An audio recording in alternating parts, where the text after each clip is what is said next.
जीत ले हम सारी दुनिया। बीच हमें आज बोने दो, रोज उसे थोड़ा बढ़ने दो। छू लेंगे आकाश हम, मन के विचार हकीकत बने। सिद्धि फल से आनंद देंगे, कोशिश कर बढ़े, सोच बुलंद करे।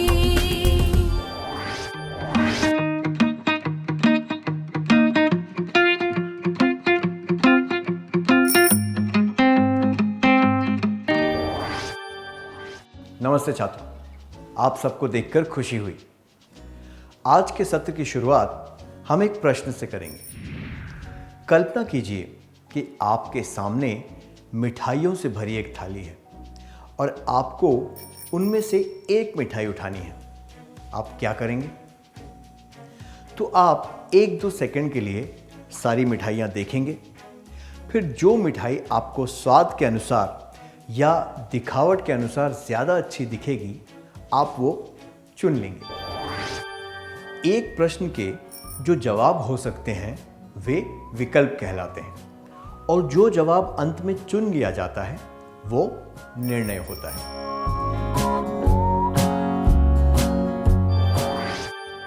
प्रत्येक व्यक्ति के पास निर्णय लेने के लिए कई विकल्प होते हैं। आइए इस सत्र में इसके बारे में और जानते हैं। अब आपको स्क्रीन पर कुछ प्रश्न दिखेंगे और आपको उनके जवाब देने हैं।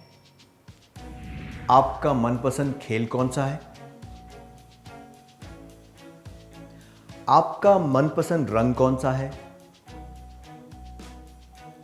आपका मनपसंद गायक कौन है? भविष्य में आप क्या बनना चाहते हैं?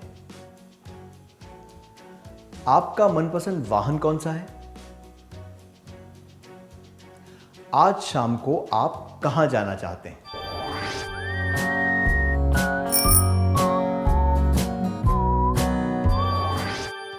इन प्रश्नों के जवाब देने के लिए आपके पास कई विकल्प थे। इस वजह से आपको कई बार सोचना पड़ा कि कौन सा जवाब चुना जाए, है ना? तो क्या हम इस क्रियाकलाप को आगे बढ़ाएं? जो स्वस्थ रहना चाहता है, क्या उसे रोज नहाना चाहिए? हाँ या ना? क्या हमें रोज अपने पाठ पढ़ने चाहिए? हाँ या ना? क्या हमें अपने घर को रोज साफ करना चाहिए? हाँ या ना? आपको जवाब में हाँ चुनने में बिल्कुल देर नहीं लगी। आप विकल्पों के बारे में स्पष्ट थे। अगर ये प्रश्न होता कि आपको ये काम कब करने हैं, तो इसके कई विकल्प हो सकते थे। फिर भी आप ज़्यादा सोचे बिना ये निर्णय जल्दी ले सकते थे। चलिए क्रियाकलाप को आगे बढ़ाते हैं। क्या हम बुरी आदतों के साथ रह सकते हैं? हाँ या ना?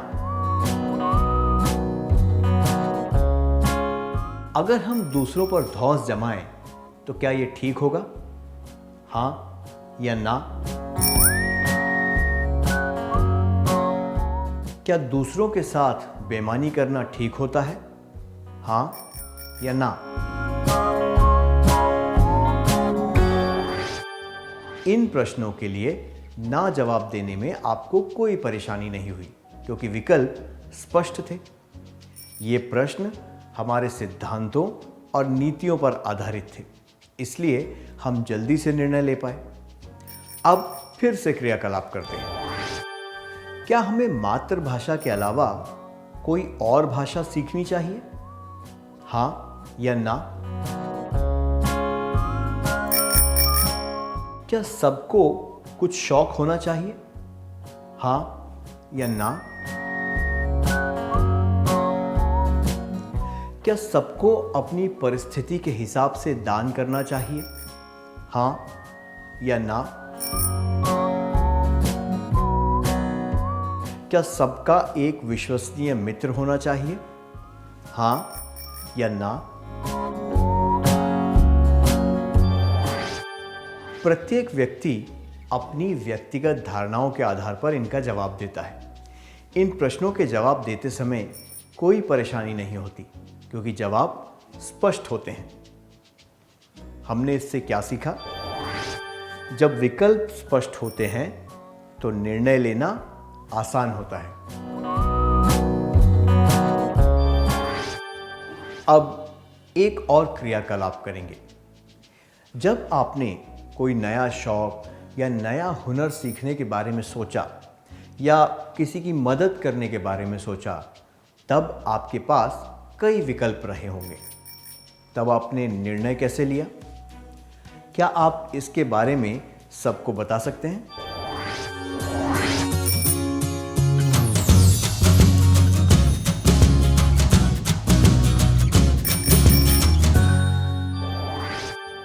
धन्यवाद। आइए एक परिस्थिति देखते हैं। अगले दिन होने वाली खेलकूद प्रतियोगिता में कविता दौड़ की 2 स्पर्धाओं में भाग लेने वाली थी। प्रतियोगिता में वो चुस्त रहे, इसके लिए उसने तय किया कि वो जल्दी सो जाएगी। वो सोने जा ही रही थी कि पड़ोस में रहने वाली उसकी सहेली देवी आ गई। देवी ने उसे बताया कि वो उस फिल्म की डीवीडी लाई है जो कविता को देखनी थी। देवी को अगले दिन वो डीवीडी लौटानी थी। अगर आप कविता की जगह होते तो आप क्या करते? 1. देवी के साथ वो फिल्म देखते। 2. अगले दिन आपको प्रतियोगिता में जाना है, इसलिए उसे मना कर देते। 3. देवी को मना कर देते और बिस्तर में लेटे हुए अपने निर्णय के बारे में सोचकर दुखी होते। क्या कोई 2 छात्र इस परिस्थिति का अभिनय करके दिखा सकते हैं? आपको इनमें से एक विकल्प चुनकर यह अभिनय करना है।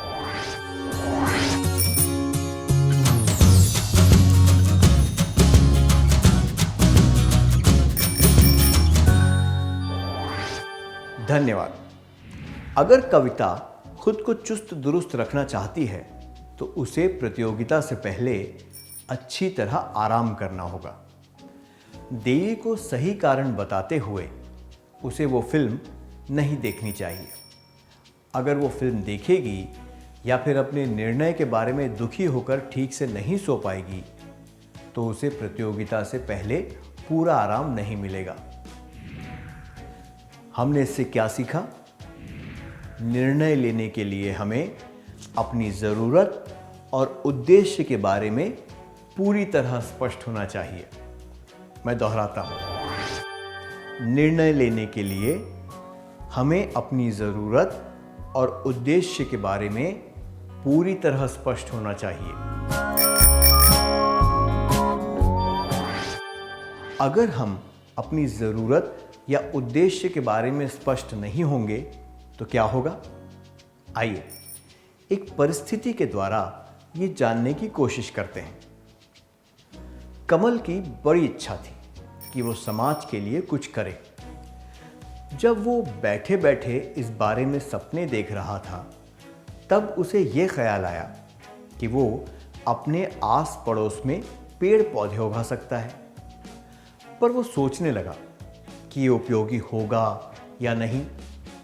उसने अपनी बहन मीना के साथ चर्चा की। आइए उनकी बातचीत सुनते हैं। क्या हम अपने आस पड़ोस में पेड़ पौधे लगाएं? क्यों? बारिश के लिए। बारिश क्यों होनी चाहिए? क्योंकि हमें पानी की जरूरत है। हमें पानी क्यों चाहिए? फसल उगाने के लिए और पीने के लिए। हमें फसल क्यों चाहिए? लोगों के भरण पोषण के लिए।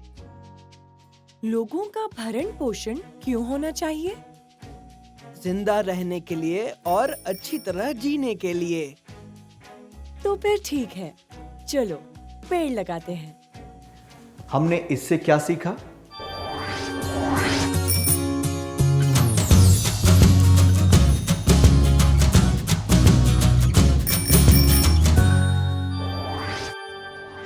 अपने विचार बताने के लिए शुक्रिया। हमने सीखा कि निर्णय लेते समय हमें उसके परिणामों के बारे में पूरी तरह स्पष्ट होना चाहिए।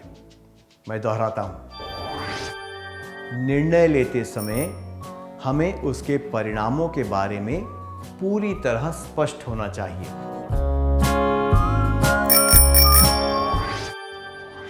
अगर हम परिणामों के बारे में स्पष्ट ना हों तो हमें खुद से ये बार बार पूछना चाहिए कि हम वो निर्णय क्यों लेना चाहते हैं।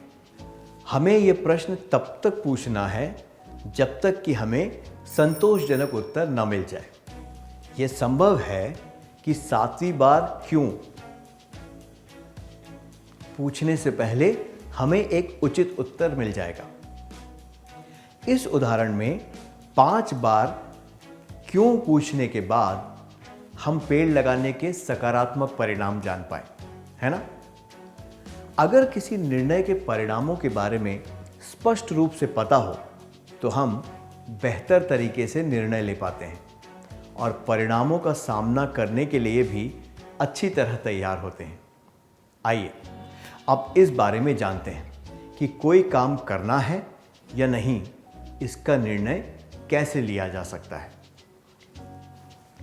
कुमार और नितिन अपनी कक्षा को सजाने के लिए एक दुकान पर सजावट का सामान खरीद रहे थे। उन्होंने वहां रंग बिरंगे रबड़ देखे। कुमार को कुछ सूझा और उसने नितिन से कहा, तुम सजावट के सामान खरीदते हुए दुकानदार को उलझाए रखो और मैं सबकी नज़र बचाकर 2 रबड़ उठा लूंगा।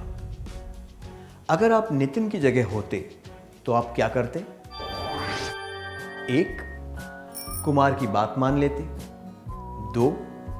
कहते, तुम दुकानदार से बातें करो, मैं रबड़ उठा लूंगा। 3. कहते कि यह गलत बात है और उसे दुकान से ले जाते।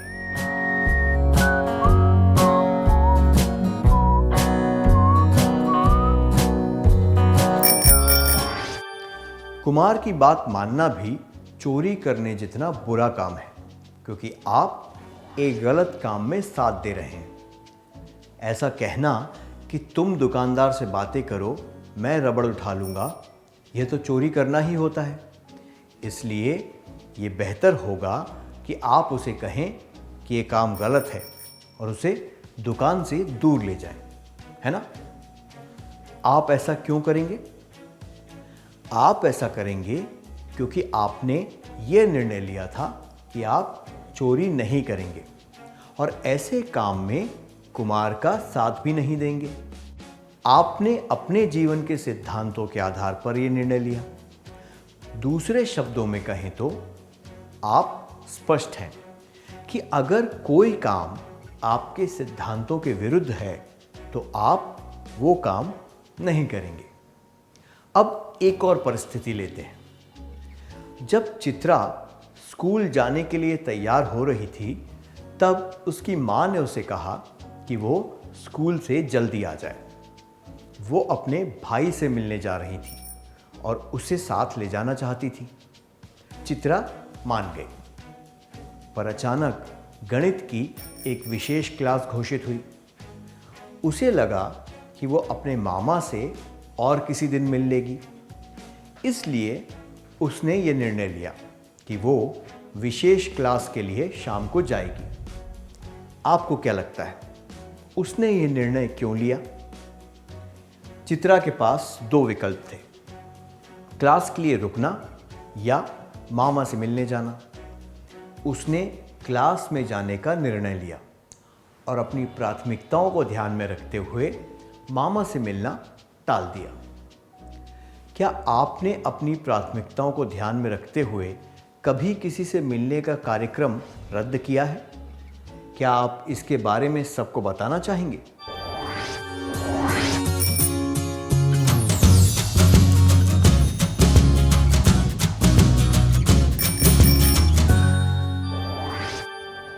धन्यवाद। नीला हमेशा समय का ध्यान रखती है।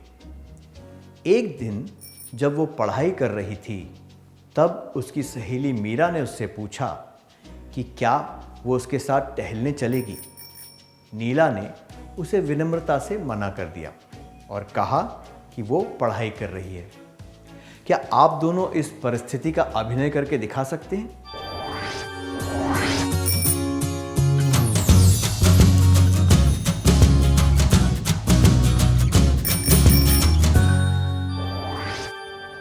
धन्यवाद। आपको क्या लगता है, नीला ने टहलने जाने से मना क्यों कर दिया? नीला इस बारे में स्पष्ट थी कि पढ़ाई के लिए जो समय रखा गया है तब पढ़ाई ही करनी चाहिए। उसका निर्णय इस नीति पर आधारित था, इसलिए उसने मीरा को मना कर दिया। इन 3 परिस्थितियों से हमने क्या सीखा? जब हमारे निर्णय सिद्धांतों, नीतियों और प्राथमिकताओं पर आधारित होते हैं, तब हम अपने व्यवहार को नियंत्रण में करना सीख लेते हैं। मैं दोहराता हूं, जब हमारे निर्णय सिद्धांतों, नीतियों और प्राथमिकताओं पर आधारित होते हैं, तब हम अपने व्यवहार को नियंत्रण में करना सीख लेते हैं। क्या अब हम इस सत्र का सार संक्षेप कर लें?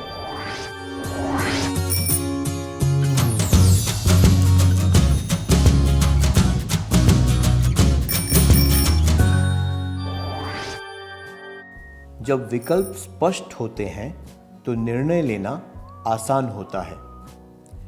निर्णय लेने के लिए हमें अपनी ज़रूरत और उद्देश्य के बारे में पूरी तरह स्पष्ट होना चाहिए। निर्णय लेते समय हमें उसके परिणामों के बारे में पूरी तरह स्पष्ट होना चाहिए। जब हमारे निर्णय सिद्धांतों, नीतियों और प्राथमिकताओं पर आधारित होते हैं, तब हम अपने व्यवहार को नियंत्रण में करना सीख लेते हैं। इतनी अच्छी तरह सार संक्षेप करने के लिए धन्यवाद। क्या अब हम थोड़ा गृह कार्य लिख लें ताकि ये बातें हमें अच्छी तरह याद रहें?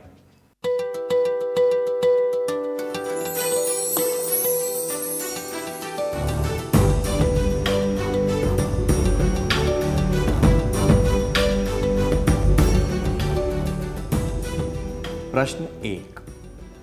आपके एक करीबी मित्र को फिल्म देखने के लिए पैसे चाहिए। उसने ये सोचा है कि वो अपनी माँ से झूठ कहेगा कि उसे स्कूल का एक प्रोजेक्ट पूरा करने के लिए पैसे चाहिए। उसने आपसे विनती की कि अगर उसकी माँ आपसे इस बारे में पूछे तो आप उसका साथ दें, पर आप कभी झूठ नहीं बोलते। जैसे कि उम्मीद थी, उसकी माँ ने आपसे इस बारे में पूछ ही लिया। आप क्या निर्णय लेंगे? जवाब: 1. मैं चुप रहूँगा या रहूँगी। 2. मैं उन्हें सच बता दूँगा या बता दूँगी। 3. मैं वही कहूँगा या कहूँगी जो मेरा दोस्त मुझसे कहलवाना चाहता है। प्रश्न 2। आप खरीदारी करने गए हैं और आपने अपनी माँ के लिए एक सुंदर साड़ी देखी। आपने अपने पसंदीदा लेखक का एक नया उपन्यास भी देखा, पर आपके पास एक ही चीज़ खरीदने के पैसे हैं। अगले सप्ताह माँ का जन्मदिन है।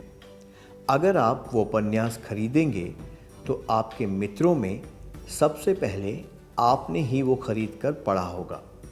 आप क्या करेंगे? जवाब: 1. उपन्यास खरीदूंगा या खरीदूंगी। 2.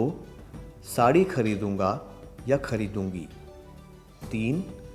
कुछ नहीं खरीदूंगा या खरीदूंगी।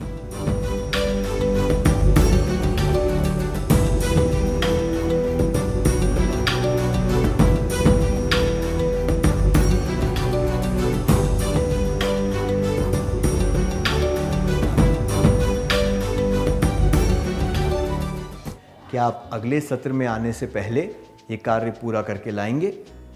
तब तक के लिए अलविदा।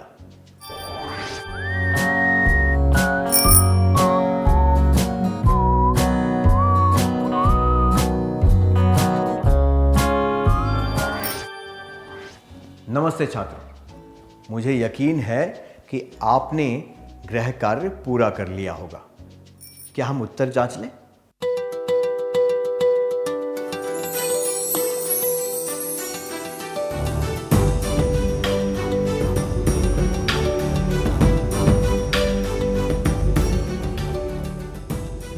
पहले प्रश्न के लिए आपके एक करीबी मित्र को फिल्म देखने के लिए पैसे चाहिए। उसने ये सोचा है कि वो अपनी माँ से झूठ कहेगा कि उसे स्कूल का एक प्रोजेक्ट पूरा करने के लिए पैसे चाहिए। उसने आपसे विनती की कि अगर उसकी माँ आपसे इस बारे में पूछे तो आप उसका साथ दें, पर आप कभी झूठ नहीं बोलते।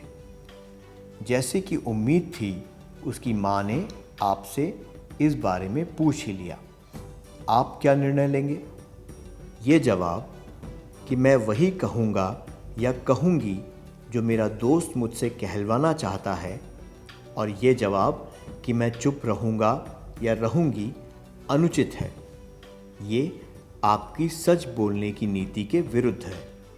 ये जवाब कि मैं उन्हें सच बता दूँगा या बता दूँगी उचित है, क्योंकि यह निर्णय आपकी नीति के अनुसार है। आपका जवाब क्या है?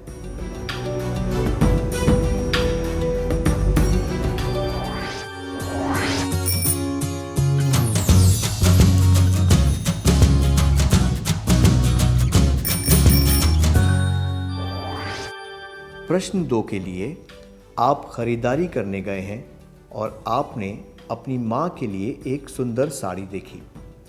आपने अपने पसंदीदा लेखक का एक नया उपन्यास भी देखा, पर आपके पास एक ही चीज़ खरीदने के पैसे हैं। अगले सप्ताह माँ का जन्मदिन है। अगर आप वो उपन्यास खरीदेंगे तो आपके मित्रों में सबसे पहले आपने ही वो खरीद कर पढ़ा होगा। आप क्या करेंगे? यह जवाब कि कुछ नहीं खरीदूंगा या खरीदूंगी अनुचित है, क्योंकि ये दर्शाता है कि आप कठिन निर्णय नहीं ले सकते। ये जवाब कि उपन्यास खरीदूंगा या खरीदूंगी अनुचित है। ये दर्शाता है कि आप निर्णय तो ले सकते हैं, पर वो उपन्यास आप बाद में भी खरीद सकते थे। यह जवाब कि साड़ी खरीदूंगा या खरीदूंगी उचित है, क्योंकि माँ का जन्मदिन आ रहा है, तो उसके लिए साड़ी खरीदने का मौका आपको बाद में नहीं मिलेगा।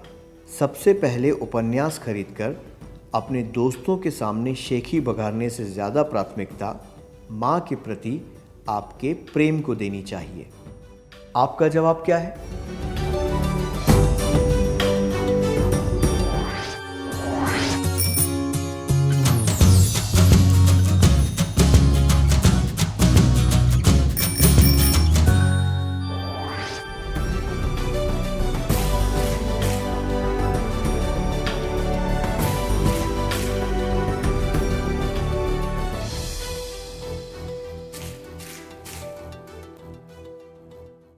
अपने निर्णय बताने के लिए धन्यवाद। जिन विद्यार्थियों ने उचित जवाब चुने थे, उन्हें बधाई।